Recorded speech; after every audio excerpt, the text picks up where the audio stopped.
पण मग आता 3-3.5 हजार लिटर जर त्याच्यामध्ये फ्यूल बसत असेल तर त्याला 10 रुपयाचा फरक काढला तर 30-35 हजाराचा फरक पडतो, मोठा फरक होत नाही। त्यामुळे एवढं फ्यूल पंखात पण आणि आत पण असं आमचं मत आहे की हे एवढं घेऊन बारामतीच्या दिशेने जाण्याचं कारण काय।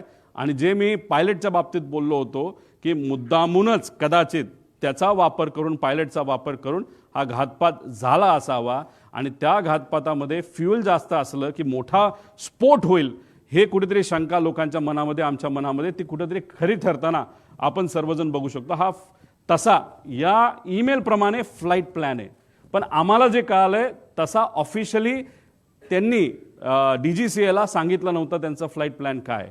कारण त्याच्यामध्ये विषय एवढाच आहे की ते परत पुण्याला तर ते लँड करू शकत नाही, का पर्यायी एअरपोर्ट द्यावं लागतं। ते पुणे देऊ शकत नाही कारण का तिथे डिफेन्सचं फ्लाइंग सकाळी होतं।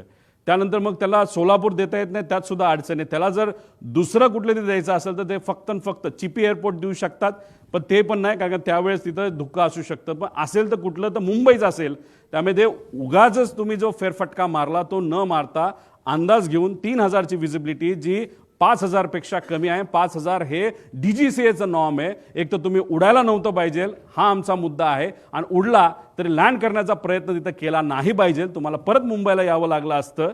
आणि पण फ्यूल भरलं होतं, आत अधिकचे टँक होते असं आमचं मत आहे, आणि त्याच्यात परत जाण्यापेक्षा डायरेक्ट हे विमान खाली आदळण्यात आलं, हे मुद्दामून आदळण्यात आलं असं आम्हाला आता त्या ठिकाणी वाटायला लागलं।